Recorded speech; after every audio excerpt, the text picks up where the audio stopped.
Vanilla Vista Immortals. You can call me Whimsical William. Welcome to my channel.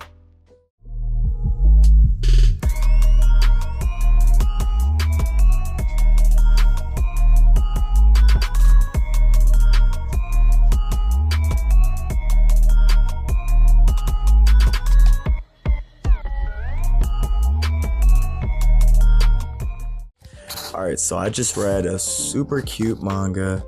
I was anticipating it, but after a while of not reading it, I just kind of fell out of love with the idea of the story.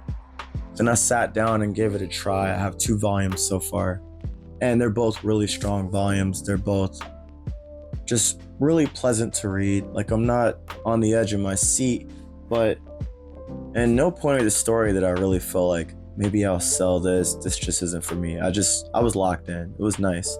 The art is simplistic, but it's still really nice.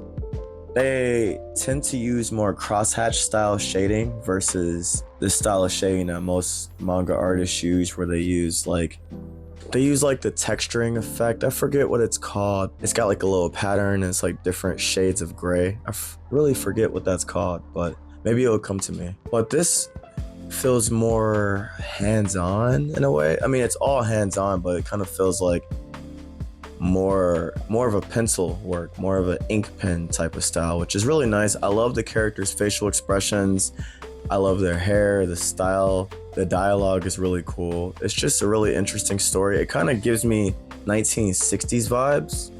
Like, it doesn't feel like a modern setting. It feels a little older, which is kind of campy. And it just, honestly, reading this manga makes me feel like I'm drinking apple cider, like hot apple cider or like hot cocoa.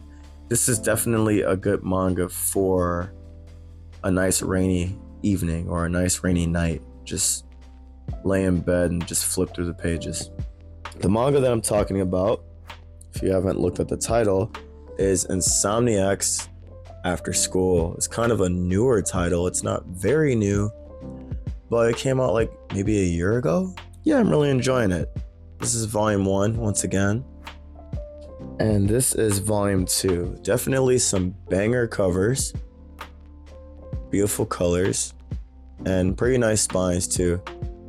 Viz Media does it again. Let's talk about the story. In this story, the beginning, it really pulls you in too, by the way. Like, it just has a crazy fact, and then you're like, what? And then you like want to know why it happens. And then it kind of tells you why it happens. And then, I don't know, I kind of wish that the mystery of what happens in the beginning of the story drags on a little bit farther, at least a chapter.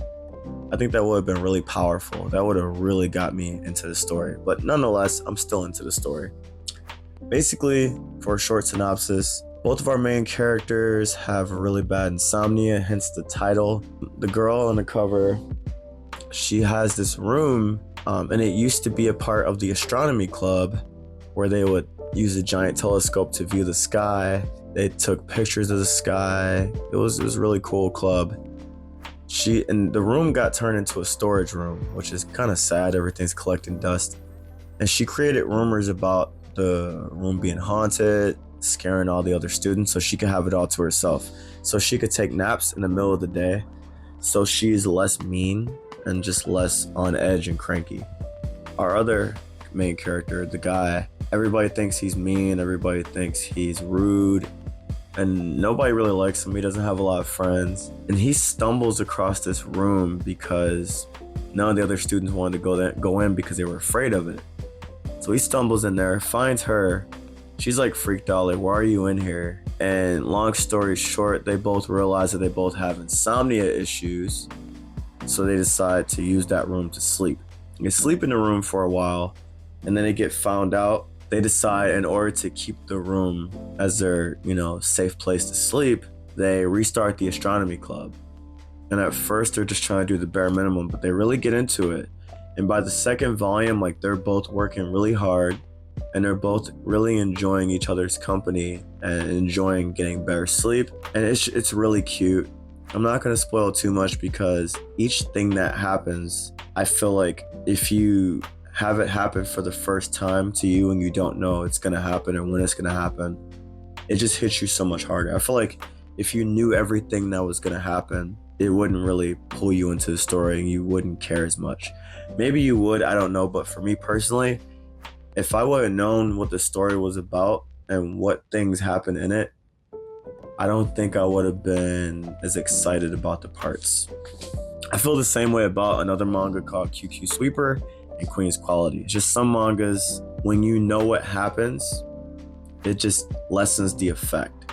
And in some mangas like JoJo's Bizarre Adventure, someone could tell you that entire story and it sounds so insane that it's still gonna hit you super hard when it happens, because when someone's explaining it to you, you're like, no way, that couldn't happen.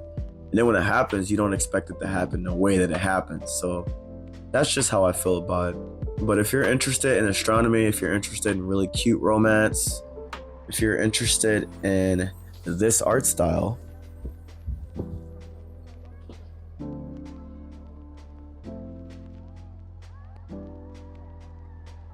then please give this manga a try. I really think you'd enjoy it. I really think that it's a chill manga, and it's another one of those mangas in my collection that's a palate cleanser from reading something like JoJo or Berserk or Claymore.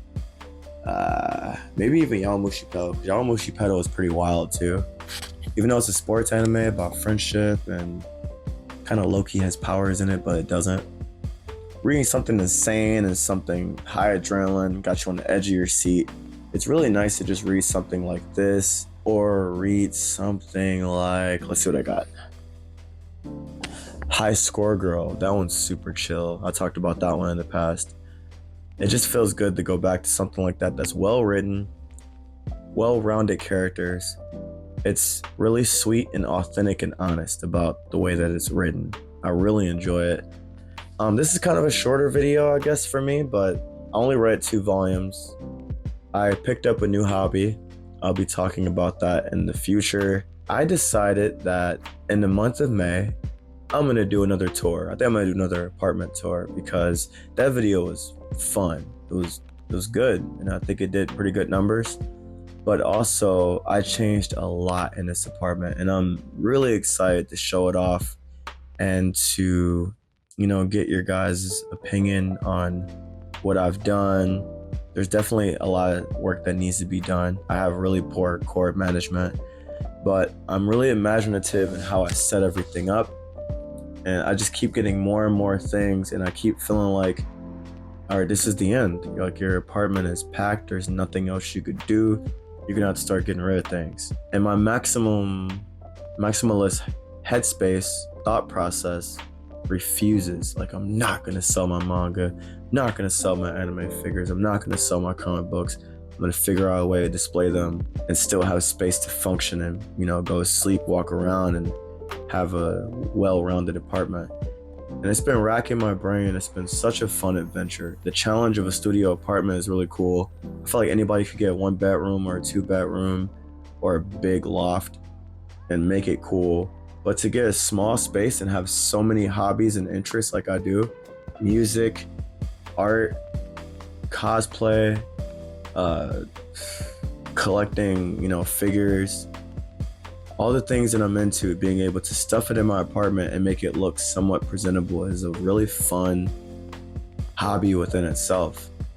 And if you're like me and you have a small studio apartment, or you have a small room or living space, I invite you to grab ideas from me or give me ideas as I journey on to making this apartment more cozy, more fun, and just more of a cute place to live and spend my time.